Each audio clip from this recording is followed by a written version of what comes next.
सुबह जैसे ही 4 बजे उठे तो देखा माँ की जितनी मेहनत सारी बर्बाद हो रखी थी। आग तो सर यहीं पे आ गई सीधा सड़क पे। ओह माय गॉड, इतनी भयानक आग। ओह माय गॉड, आग तो यहीं पे आ गई अब। तो माँ जैसे ही सुबह उठी माँ ने चारों तरफ धुआं देखा और माँ एकदम भाग भाग के सारे पीरुल को इकट्ठा कर रही है। तो माँ सुबह से उस पीरुल को यहाँ ला रही है और भाई साहब आग से इतना भयंकर धुआं लग रखा कि कहीं भी कुछ भी नहीं दिखाई दे रहा है, बिल्कुल लाल गोले की तरह दिखाई दे रहे हैं। इससे सांस लेने में भी दिक्कत हो रही है। तो माँ सुबह से आज उस पीरुल को यहाँ पे लाने पे लगी है और आज शाम को आग नीचे तक आ जाएगी। और बाकी ताई जी बोल रहे हैं कि आज वाले मौत के दिन पूरे कर रहे हैं। तो चलिए जी सुबह के 8 बजे जरा बाहर का नजारा देखते हैं। अरे भाई साहब, ना ही धुंध है ना ही कोहरा है, ये क्या है चारों तरफ। तो देखिए जी जंगलों में आग की वजह से सारी जगह धुआं ही धुआं फैल गया है। इससे जंगली जानवरों को तो नुकसान है ही, बल्कि इंसान को भी नुकसान है। तो चलिए इसी के साथ आज के ब्लॉग की शुरुआत कर लेता हूँ। तो हेलो दोस्तों, क्या हाल चाल है? मैं बिल्कुल मस्त हूँ। उम्मीद आप लोग जहाँ होंगे स्वस्थ होंगे, मस्त होंगे, परिवार के साथ व्यस्त होंगे। मेरा नाम है रविंद्र बागुणा और स्वागत करता हूँ आपका देव उत्तराखंड के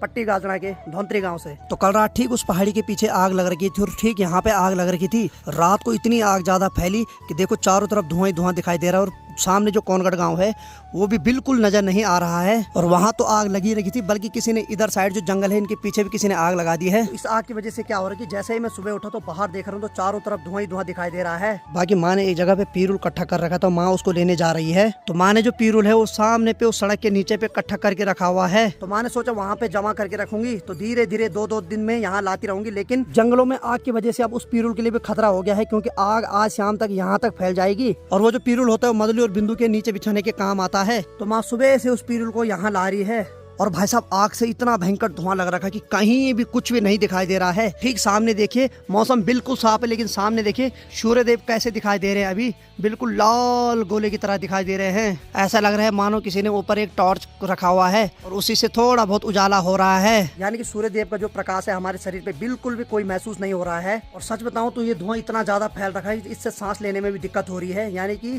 धुएं की बदबू आ रही है बार बार सांस में। और खासकर कोई दमा का मरीज होगा तो भाई साहब उसके लिए तो आज सांस लेना बहुत मुश्किल हो रहा होगा। और ठीक सामने पे देखिए माँ भी वहाँ पर पहुँच गई है जहाँ से माँ जी पीरुल को यहाँ ला रही है। तो माँ सुबह से आज उस पीरुल को यहाँ पे लाने पे लगी है और इस पीरुल को माँ ठीक इसके ऊपर इकट्ठा कर रही है, क्योंकि जो आग है ठीक सामने ऊपर जंगल देखिए उसके पीछे तक आग आ गई है और आज शाम को आग नीचे तक आ जाएगी। और उस वजह से जो माँ ने अपनी मेहनत इतने महीनों से वहाँ पे इकट्ठी करके रखी हुई है वो सारी जल के राख हो जाएगी। क्योंकि पिछली बार भी ऐसे हुआ था, माँ ने वहीं पे पीरुल इकट्ठा कर रखा था और जंगलों में आग इतनी भयंकर लगी कि हम रात को सो रखे थे। सुबह जैसे ही 4 बजे उठे तो देखा माँ की जितनी मेहनत सारी बर्बाद हो रखी थी।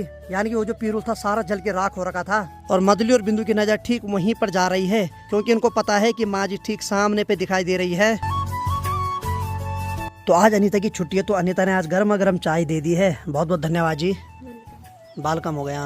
तो चलिए जी गर्मा गर्म चाय का आनंद लेते हैं। बस बुरा ये लग रहा है कि इंसान की जो सोच है ना इतनी घटिया हो गई है, उस वजह से आज देखो चारों तरफ धुआं ही धुआं दिखाई दे रहा है। प्रकृति इंसान को इतनी ठोकर दे रही है, लेकिन फिर भी इंसान सुधरने का नाम नहीं ले रहा है। कभी अचानक से बाढ़ आ रही है, कभी अचानक से बादल फट रहे हैं, कभी अचानक से भूस्खलन आ रहा है। इतना सब चीज इंसान के साथ हो रहा है, लेकिन इंसान फिर भी सुधरने का नाम नहीं ले रहा है और बार बार इन जंगलों को नुकसान पहुँचाया जा रहा है। ठीक सामने सोलर लाइट के ऊपर बैठा हुआ जो हंटियान है वो भी आज देख रहा है कि चारों तरफ ये धुआं क्यों दिखाई दे रहा है। बाकी मैंने अपनी वीडियो ठीक सामने पे अपलोड करने के लिए लगा रखी है। कभी कभार तो नेट बहुत अच्छा चलता है, ऐसा लगता है कि भाई साहब खुशियाँ मिल गई, लेकिन कभी कभार इतना रुला देता है, लगता है पल भर में सारी खुशियाँ छीन ली। तो भाई माँ तो लगी है सुबह से कंटिन्यू एक एक चक्कर मारने पे। तो माँ जैसे ही सुबह उठी माँ ने चारों तरफ धुआं देखा और माँ एकदम भाग भाग के सारे पीरुल को इकट्ठा कर रही है। जितने भी लोगों ने आधे रास्ते में किसी ने लकड़ी स्टोर करके रखी हुई है, किसी ने पीरुल इकट्ठा करके रखा हुआ है, सब लोग अपने अपनी चीजों को घर ला रहे हैं।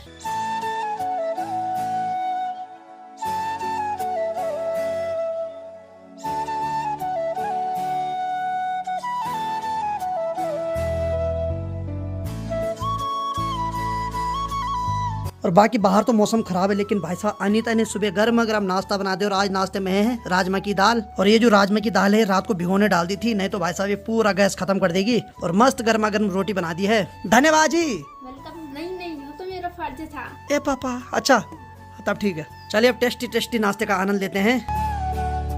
बाकी चलिए जी अभी थोड़ा बहुत जो धूप है वो थोड़ा ढंग से दिखाई दे रही है और बाकी जो धुआं है पहाड़ियों पे वो थोड़ा बहुत तो कम हो गया है, लेकिन उतना कम नहीं हुआ अभी, क्योंकि सामने देखिए जो कोनगढ़ गांव है वो भी अभी ढंग से नहीं दिखाई दे रहा है। और बाकी अपनी माँ ने तो आज भाई साहब सारा पीरुल इकट्ठा कर दिया है। अब देखो माँ बता रही है, देखो बोले हाँ ये देखो भाई माँ ने ऊपर भी स्टोर किया और उसके नीचे भी स्टोर कर रखा वहाँ। तो माँ बोल रही कल बल ये जो यहाँ पे माँ ने गोबर का चट्टा लगा रखा इसको डालेगी बल खेतों में, पर आराम मत करना कभी है। हाँ नहीं करेगी नहीं करेगी आराम, कसम खा रही कि जब तक जिंदगी हूँ तब तक आराम नहीं करूंगी। तो माँ जी अब नहा रही क्योंकि माँ जी सुबह से लगी थी पीरुल को लाने पे। तो माँ बोली थोड़ा नहा जाती हूँ बल, तब जाके बल शरीर थोड़ा हल्का हो जाएगा। और बाकी यहाँ देखिए विद्यार्थी मस्त करके फोन पे लगे हुए हैं। और बाकी मेरी तैयारी है गाँव की तरफ जाने की, यानी कि जो बड़े भाई साहब उनका पूरा परिवार कल रात को घर आ रखा है। तो उनके जो छोटे भाई हैं वो हैदराबाद में रहते हैं और बाकी जो भाई साहब का परिवार है वो उत्तरकाशी में रहता है। उनके जो छोटे भाई हैं हैदराबाद में अध्यापक के रूप में स्कूल में पढ़ाते हैं। तो चले वहाँ चलते हैं, क्योंकि कल परसों हो सकता है मैं भी केदारनाथ निकल जाऊँ, फिर उनसे मुलाकात नहीं हो पाएगी, फिर वो भी 2-4 दिन में इधर उधर चले जाएंगे। तो आज वहाँ चल लेते हैं। आंटी तब आती मैं, ठीक है तब आती हूँ मैं, है पढ़ाई कर तू, ठीक है। हाँ भाई सुंदरम मस्त करके सोया रहे, तो बस रात को भौंक भौंक के हमारी नींद खत्म करता है, लेकिन दिन में मस्त करके सोया रहता है। और बाकी उसी बहाने आज गांव की साइड जाने का भी मौका मिल गया, क्योंकि भाई साहब लोगों का मकान गांव के ठीक किनारे वाले छोर पे है। देखिए जी जैसे ही जा रहा था तब तक भ्राता श्री के दर्शन तो यहीं पे हो गए। हैदराबाद से आने के बाद भाई साहब पहले माता रानी के दर्शन करने आए। हेलो हेलो हेलो हेलो पंडित जी लग रहे हैं आज पूरे। अरे भाई जी प्रणाम, क्या हाल है भाई साहब? कब से मुलाकात हो रही है यार आज? कभी बचपन में यहीं खेलते थे गाँव में। क्या हाल चाल है आपके? बस बढ़िया है भाई साहब, देख ही रहे होंगे आप ब्लॉग में। तो यही है जिनकी मैं बात कर रहा था, जो हैदराबाद में स्कूल में पढ़ाते हैं। बाकी बड़े भाई साहब घर में, उनसे मुलाकात करते हैं अभी। और देखो प्यारी बिट्टू, यानी कि जिसको मैं बुढ़ी बोलता हूँ, वो भी आ गए भाई। और आते ही सीधे मंदिर पे चले गए पहले। तो चलिए जी मैं भी थोड़ा माँ के दर्शन कर लेता हूँ। और ये है अंश द लिटिल खचरे, ओ सॉरी अंश द लिटिल ब्लॉगर। क्या हाल है? हेलो करो यार, ठीक हो? ये हमारे बड़े भाई साहब के बड़े पुत्र हैं। और बाकी मुझे एक नई चीज दिख रही है, यहाँ पर भाई साहब LCD भी लगा रखी है, शायद ये जो CCTV कैमरा है उसके लिए लगा रखी है। और बाकी भाई साहब तो वहाँ थोड़ी देर तक पूजा करेंगे और मैंने मत्था टेक लिया है, तो मैं भी भाई साहब के घर में जा रहा हूँ। तो बड़े भाई से मुलाकात करते हैं अब। तो चलिए जी काफी महीनों बाद इस घर में आज रौनक आई है। और ताई जी तो मस्त करके भाई साहब नाश्ता कर रही है। और बाकी यहाँ पे ताऊ जी बैठ रखे हैं। ताऊ जी बढ़िया, ठीक है ठीक है ठीक है, आयुष्मान बढ़िया ठीक हो? बढ़िया। बड़ी मुश्किल से होता है यार आपके दर्शन, कहाँ रहते हो? थोड़ा बड़ा हो गया ना मैं। भाई लोग तो खुद ही बहुत महीनों बाद घर आते हैं और सवाल मुझसे पूछा जा रहा है, जो हमेशा गांव में हूँ। तो देखिए जी 2.5 साल पहले जब ताऊ जी एक्सपायर नहीं हुए थे, तो उस टाइम हम यहाँ आते रहते थे, खूब खेलते थे। और ताऊ जी को गए हुए अब 2.5 साल हो गए हैं, तो तब से लगभग यहाँ वो जो रौनक है वो खत्म हो गई है। और ताऊ जी के एक्सपायर होने के बाद भाई साहब का परिवार उत्तरकाशी चले गया और जो छोटे भाई साहब हैं वो हैदराबाद चले गए। और तब से यहाँ वीरान रहता है। कई महीनों बाद बड़ी मुश्किल से लोग घर आते हैं, तब जाके यहाँ के दरवाजे खुलते हैं, तब जाके रौनक आती है। और मुझे याद है हम यहाँ पे मस्त करके बैट बॉल खेलते थे सभी लोग। और ताऊ जी हमें डांटते थे कि क्या कर रहे हो तुम, ऐसा वैसा। लेकिन उनकी वो डांट आज बहुत याद आती है। क्या करें, उनकी अचानक से मौत हो गई। तो यहाँ आते ही भाभी जी ने गर्मा गर्म चाय और गर्मा गर्म पकौड़ी से स्वागत कर दिया है। और बाकी भाई कई महीनों बाद ताई जी से मुलाकात हो रही है। तो ताई जी भी अब हैदराबाद में रहती है। कैसा लग रहा ताई जी हैदराबाद? हैं, कभी ताई जी गांव से बाहर नहीं जा पाती थी, मन ही नहीं करता था जाने का, लेकिन अब हैदराबाद भी जा रही है। चलो बुढ़ापे में तो घूम रही कम से कम। चलो ठीक है ठीक है। बाकी ठीक सामने कोनगढ़ के ऊपर जो पहाड़ी है वहाँ देखिए अभी भी आग बहुत भयंकर लगी है और उससे जो धुआं निकल रहा है पूरे आसमान में फैल रहा है। और ठीक सामने वो पहाड़ी देखिए, उसके पीछे भी आग लग रखी है। और भाई साहब वहाँ कितना ज्यादा धुआं उससे निकल रहा है। बाकी भाई गेहूं की कटान भी होने लग गई है पहाड़ों में। तो सामने देखिए मातृ शक्ति ने गेहूं का भारा काट के घर की तरफ ले जा रहे हैं। और बाकी भाई साहब भी पूजा करके आ गए हैं।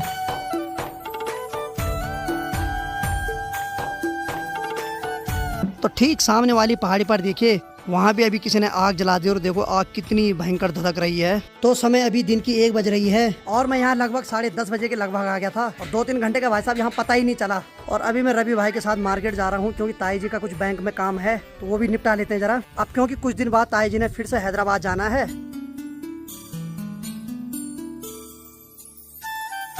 और बाकी गांव में बहुत सारे ऐसे मकान देखने को मिलेंगे जहाँ की ताले लगे हुए हैं। तो देखिए जी बहुत साल पहले ताई जी इन्हीं रास्तों में बांझ का भारा लेके आती थी और आज 70 भी लाती थी बांझ का भारा, घास का भारा। लेकिन देखो समय ऐसा होता है आज खुद अपना वजन भी नहीं ठेल पा रहे हैं, क्योंकि ताई जी की उम्र अभी 65 साल है। उम्र का भी बहुत फर्क पड़ता है वैसे शरीर पे। और सबसे बड़ी बात है कि ताई जी जब अपने जमाने में काम करते थे तो कई बार जो ढोंडा होता है यानी कि जो पहाड़ी होती है उससे भी नीचे गिरे, लेकिन उसके बाद भी काम करते रहे। आज तो बुढ़ापा आ गया। और बाकी ताई जी बोल रहे हैं कि आज वाले मौत के दिन पूरे कर रहे हैं। और ये सुन के मैं भी घबरा गया थोड़ा, क्योंकि हमने भी इसी स्टेज में आना है अभी। हालांकि मैं शरीर से पहले बूढ़ा हो गया, मैं क्या करूँ। चलो हाल फिलहाल पहले बैंक का काम करते हैं। और फाइनली लगभग आधे घंटे के अंतराल में ताई जी सड़क के ऊपर पहुंच गए हैं और ठीक सामने से हमारे भ्राताश्री कार लेके आ रहे हैं, क्योंकि ताई जी की बस की यहाँ से बैंक तक जाने की नहीं है। एक्चुअली ताई जी को सांस भी बहुत जल्दी लगता है, तो ताई जी को अब कार पे ले जाते हैं बैंक तक और वो काम निपटा के फिर वापस लाते हैं।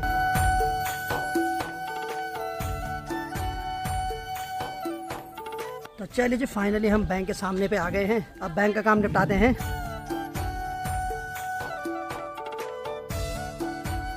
तो चलिए जी, मैं आपको बता देता हूँ हम बैंक क्यों आए हैं। तो एक्चुअली क्या है कि जब ताऊ जी पहले जिंदा थे तो ताऊ जी का जो सैलरी अकाउंट था उसमें ताई जी का नाम भी था, यानी कि ताऊ जी और ताई जी का ज्वाइंट अकाउंट था। तो ताऊ जी को गए हुए तो 2.5 साल हो गए हैं। तो अब क्या हो रहा है कि जो ताऊ जी की पेंशन आ रही है उसमें दिक्कत हो रही है, क्योंकि ताऊ जी है नहीं, तो ताई जी को पेंशन निकालने में दिक्कत आ रही है। तो इस वजह से अब ताऊ जी का नाम उससे हटाना पड़ रहा है। तो इस वजह से हम यहाँ आ रखे हैं और इसमें बहुत सारी फॉर्मेलिटीज़ लगानी पड़ रही है, डेथ सर्टिफिकेट, तो यानी कि लगभग 2-2.5 घंटे तो लगने वाले उस काम में अभी, इसीलिए हम यहाँ आ रखे हैं अभी। और सबसे बड़ी बात है कि ताई जी को ये पता ही नहीं कि क्या क्या करना है, क्या क्या हो रहा है, कुछ नहीं पता नहीं।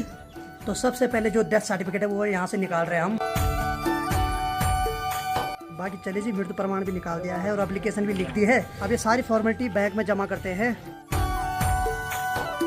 तो देखिए जी, जैसे हम बैंक पे आए अभी फिर से, तो बैंक का तो लंच हो गया है और ताई जी को प्यास लग गई तो थोड़ी एक बोतल पानी लेके आता हूँ। तो बाकी चलिए जी, एक नई बोतल पानी की भी खरीद ली है।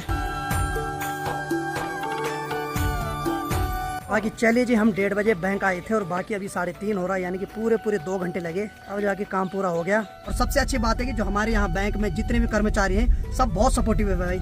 अगर वो हमें सपोर्ट नहीं करते, हमें समझाते नहीं, तो शायद टाइम ज़्यादा लग जाता, लेकिन उन्होंने बहुत अच्छे ढंग से हमें गाइड किया। इस बार जो यहाँ जितने भी यहाँ कर्मचारी आ रखे हैं बहुत अच्छे व्यवहारिक हैं। लेकिन लॉकडाउन के टाइम यहाँ खतरनाक बैंक मैनेजर था, उनकी वीडियो वायरल भी हुई थी, यानी कि वो किसी ग्राहक को हड़का रहे थे और वो वीडियो बहुत गंदे ढंग से वायरल हुई थी।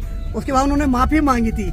लेकिन इस बार जितने भी यहाँ कर्मचारी बहुत अच्छे हैं, बैंक मैनेजर हो चाहे कैशियर हो, बहुत अच्छे भाई, मजा आ गया उनके व्यवहार से। और सबसे बड़ी बात यह कि अगर कोई और कर्मचारी होते या पहले वाले कर्मचारी होते, वो पक्का बोलते कि कल आना, टाइम ज्यादा हो गया। लेकिन इन्होंने खुद बोला कि माता जी की उम्र बहुत ज्यादा है, ये बार बार नहीं आ पाएंगे, इनका जो भी काम है हम आज ही करके दे देते हैं। तो इससे ज्यादा अच्छी बात क्या हो सकती है। खुद बैंक मैनेजर कैशियर बहुत सपोर्ट किया इन्होंने हमें, इनके लिए भी बहुत बहुत धन्यवाद एक बार। तो ठीक चीड़ के पेड़ पे देखिए कितनी भयंकर आग लग गई है। बाकी चलिए जी, मेरे को यहाँ मेरे सब्सक्राइबर मिले अभी। और एक खुरमुला से भाई, तुम्हारा नाम? अर्जुन सिंह राणा। अरे वाह यार, ये अर्जुन है, एक महाभारत वाला अर्जुन था और ये हमारे मार्केट, और ठीक है ना, ये हमारे सब्सक्राइबर है। चलो बढ़िया यार है। तो बाकी चलिए जी, फाइनली थोड़ी देर पहले मैं घर आ गया था और बाकी अनीता तो लगी है पढ़ाई पे, है लगी है। और बाकी भाई जब जब जंगलों में नजर पड़ रही है तो भाई साहब बहुत बुरा लग रहा है, सारे जंगल आग से धधक रहे हैं। और बाकी माँ जी और चाची जी अभी खेतों में गोबर सार रही है। और अभी मैं चाय बना रही हूँ। भैया कहीं जा रहे हैं अर्जेंट काम पे, तब तो पहले मैं भैया को चाय दे देती हूँ। चाय भी बन गई है, मैं भैया को चाय देती। भैया लो चाय। अरे बहुत बहुत धन्यवाद। तो भाई ब्लॉगिंग तो बढ़िया ढंग से बनाना, ठीक है? ठीक है। और चाय बनाने के बहुत बहुत धन्यवाद। भैया लोग भी चले गए। ओ माय गॉड, आग तो यहीं पे आ गई। अब सीधे यहीं पे हमारा घर है। अब मैं मदली और बिंदु को पानी देती हूँ।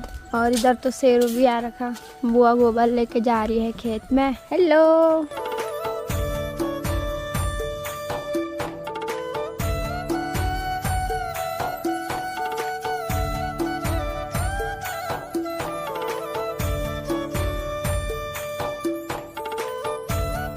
इनको मैंने पानी भी दे दिया है और इनका खाना भी दे दिया है।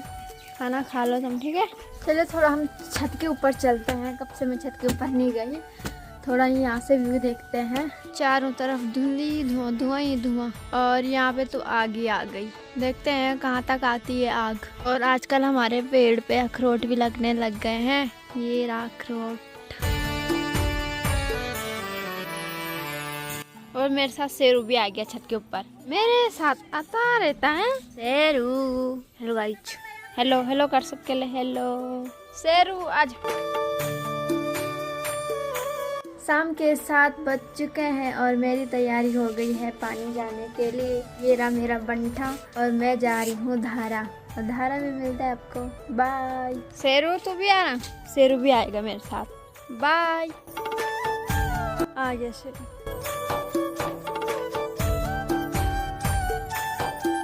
और मैं धारा में भी पहुंच चुकी हूँ। ये रहा धुंतरी गांव का धारा।